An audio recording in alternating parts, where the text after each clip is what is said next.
Many of Trump's allies are coming out to defend him, including, of course, one of his sons. It's sad. We're no better than some of these third world countries around the world. You know, we are literally trying to imprison political opponents. We're better than this. Eric Trump, I'd like you to meet, well, Eric Trump. This verse different than the first verse, everyone. Maybe lock her up goes to lock him up. I don't know. It might lock him up. I don't know. I like lock her up a little bit more. If that was Don or I, or if that was anybody in the Trump family and we lied on a federal form, we'd be in jail for the rest of our lives. Eric Trump's brother also once posed with a picture of Hillary Clinton behind bars. That picture was actually on his gun, by the way. Eric Trump's wife, well, once called it fun.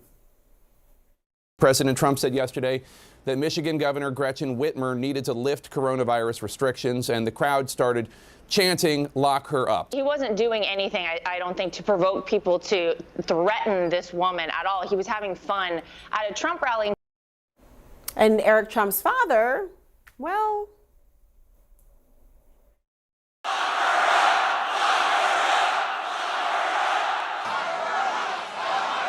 lock them all up. It's just awfully good that someone with the temperament of Donald Trump is not in charge of the law in our country. Yeah, because you'd be in jail. Yeah, I agree with you. I used to just be quiet on that. I agree with you 100%. And what about Omar, where she gets caught harvesting? What the hell is going on? I hope your U.S. attorney is involved. What is going on with Omar? I've been reading these reports for 2 years about how corrupt and crooked she is. Let's get with it. Let's get with it.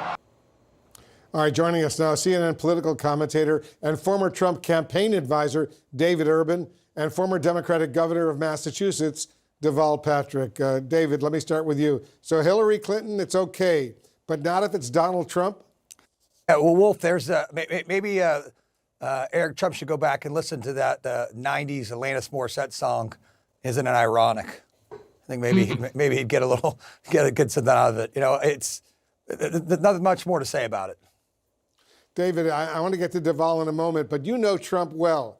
He's trying to make himself out to be a martyr today. What do you think his mindset is behind the scenes? Yeah, so Wolf, you know, Jake Tapper earlier alluded to this.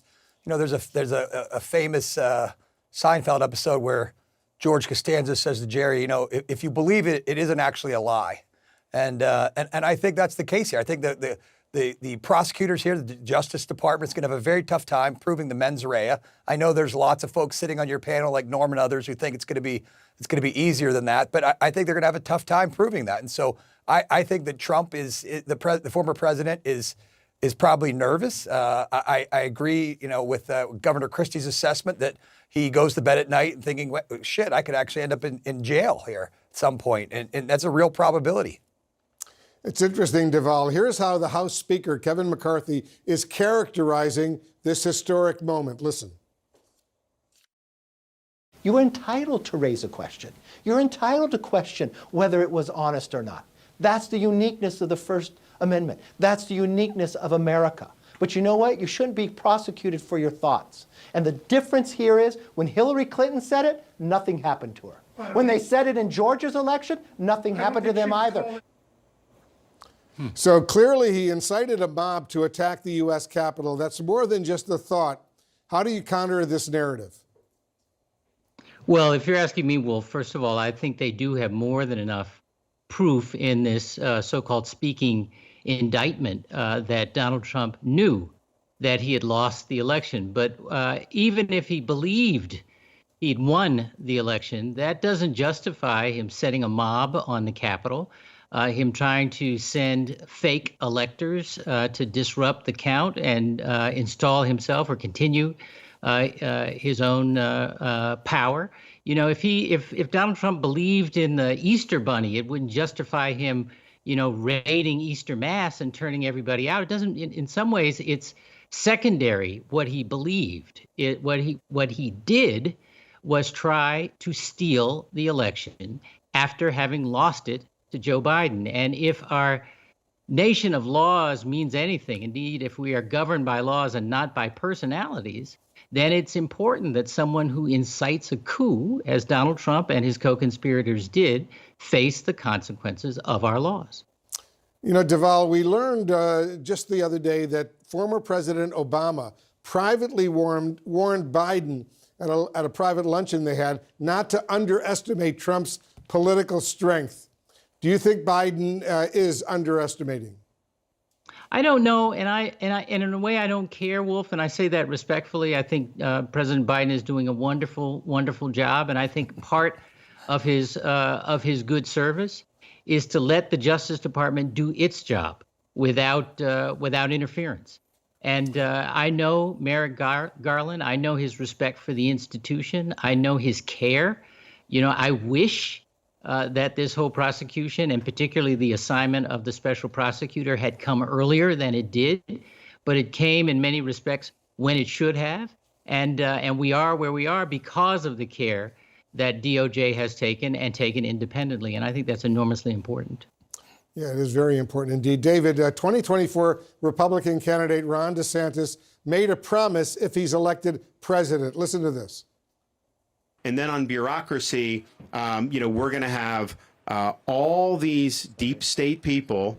We're going to start slitting throats on day one and be ready to go. You're going to see a huge outcry because Washington wants to protect its own. But at the end of the day, this is a city that's failed this country.